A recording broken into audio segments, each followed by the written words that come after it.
ইরানে যুদ্ধবিরতি দীর্ঘায়িত করায় মার্কিন প্রেসিডেন্ট ডোনাল্ড ট্রাম্পকে স্বাগত জানিয়েছেন রাশিয়ার প্রেসিডেন্ট ভ্লাদিমির পুতিন। কোনো কারণে এই যুদ্ধবিরতি লঙ্ঘিত হলে তা সবার জন্যই অত্যন্ত বিধ্বংসী পরিণতি বয়ে আনতে পারে বলেও হুঁশিয়ারি দিয়েছেন রাশিয়ার প্রেসিডেন্ট। বুধবার প্রেসিডেন্ট ডোনাল্ড ট্রাম্প ও প্রেসিডেন্ট পুতিনের মধ্যে 1.5 ঘন্টারও বেশি সময় ধরে টেলিফোনে আলাপ হয়। এ সময় ইউক্রেন পরিস্থিতি নিয়ে আলোচনাও করেন তারা।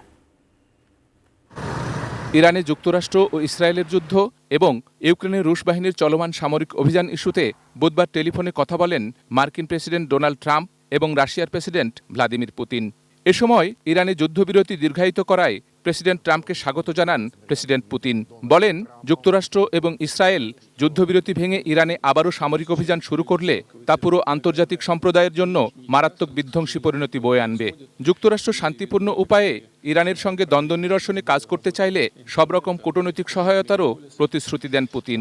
এর আগে গত সোমবার প্রেসিডেন্ট পুতিনের সঙ্গে বৈঠক করেন ইরানের পররাষ্ট্রমন্ত্রী আব্বাস আরাকচি।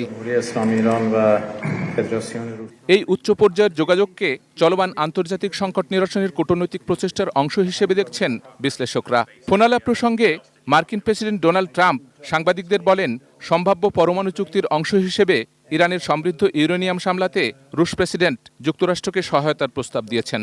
প্রেসিডেন্ট পুতিন ইরানের ইউরেনিয়াম হস্তান্তরের বিষয়ে আলোচনার জন্য রাশিয়াকে তৃতীয় দেশ হিসেবে কাজ করার প্রস্তাব পুনর্ব্যক্ত করেছেন। পরে সিএনএনকে দেয়া সাক্ষাৎকারে প্রেসিডেন্ট ট্রাম্প বলেন, যুক্তরাষ্ট্র ইরান যুদ্ধ এবং রাশিয়া ইউক্রেন যুদ্ধ একই সময়ে শেষ হবে বলে তার ধারণা। এর আগে ইসরায়েলের একটি টিভি চ্যানেলকে ট্রাম্প বলেছিলেন, পরমাণু চুক্তি না করা পর্যন্ত ইরানের ওপর থেকে নৌ অবরোধ প্রত্যাহার করা হবে না। রুশ প্রেসিডেন্টের অন্যতম মুখপাত্র ও ক্রেমলিনের কর্মকর্তা ইউরি উশাকভ মস্কোতে এক সংবাদ সম্মেলনে বলেন, দুই প্রেসিডেন্টের এই ফোনালাপ ছিল স্পষ্ট। ফোনালাপে রাশিয়া ইউক্রেন যুদ্ধ নিয়েও কথা হয়েছে। এ সংক্রান্ত প্রশ্নের উত্তরে উশাকভ বলেন, প্রেসিডেন্ট ট্রাম্পের অনুরোধে তাকে রাশিয়া ইউক্রেন যুদ্ধের সর্বশেষ অবস্থা সম্পর্কে জানানো হয়েছে। প্রেসিডেন্ট পুতিন বলেছেন, রুশ বাহিনী ইউক্রেনে নতুন কোনো অঞ্চল দখলের অভিযানে নামবে না।